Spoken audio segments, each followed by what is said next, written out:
ৰঙাপাৰাত উদ্ধাৰ বনৰীয়া হাতীৰ পোৱালি শোণিতপুৰ জিলাৰ ৰঙাপাৰাত পুনৰ উদ্ধাৰ হয় এটা বনৰীয়া হাতীৰ পোৱালি বনৰীয়া হাতীৰ পোৱালিটোক জাকৰ মাজৰ পৰা মাতৃয়ে আদিবাৰী চাহবাগিচাৰ মাজত এৰি থৈ যায়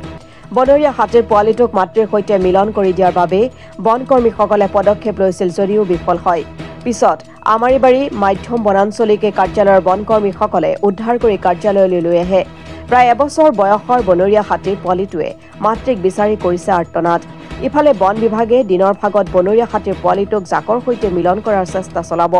যদি সফল নহয় তেতিয়াহলে বন বিভাগে বন্যহস্তীৰ পোৱালিটোক কাজিৰঙাস্থিত পানপুৰ পুনৰ বন্যপ্ৰাণী সংস্থাপন কেন্দ্ৰলৈ প্ৰেৰণ কৰিব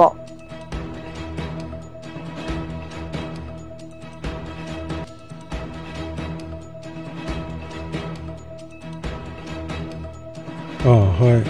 আমাৰ মানে আৰিমাৰা চাপৰিত প্ৰায় 150 জনীয়া এটা হাতীজাক অলৰেডি আছিলে সেইটো গোটেই আমাৰ তেজপুৰে জানে সেইখিনি আমি ড্ৰাইভ কৰিবলৈ গোটেই ডিভিজনৰ গোটেই ষ্টাফখিনি আমি মানে গোট খুৱাই পেলাই এটা আমি হেৰি কৰিলোঁ ব্যৱস্থা গ্ৰহণ কৰিলোঁ তেনেকৈ খেদি আনোতে হাতী যেতিয়া খেদি আনিলোঁ তেতিয়া এটা পোৱালি মানে কেনেবাকৈ থাকি গ'ল বাগানৰ মাজত গতিকে এতিয়া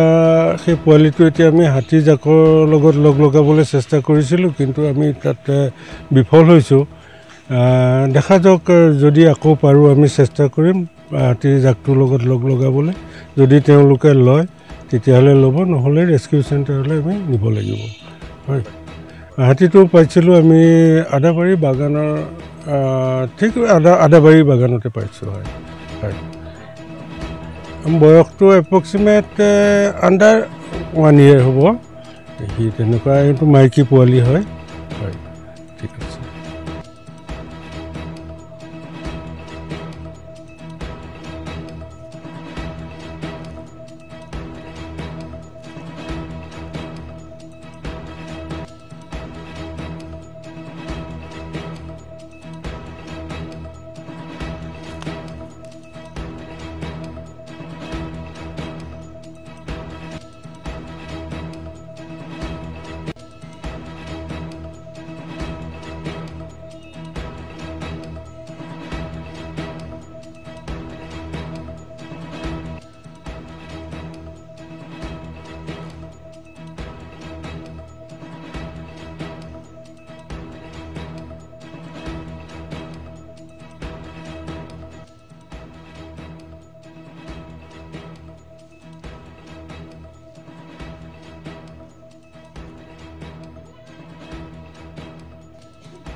Bureau Report, Assam Today.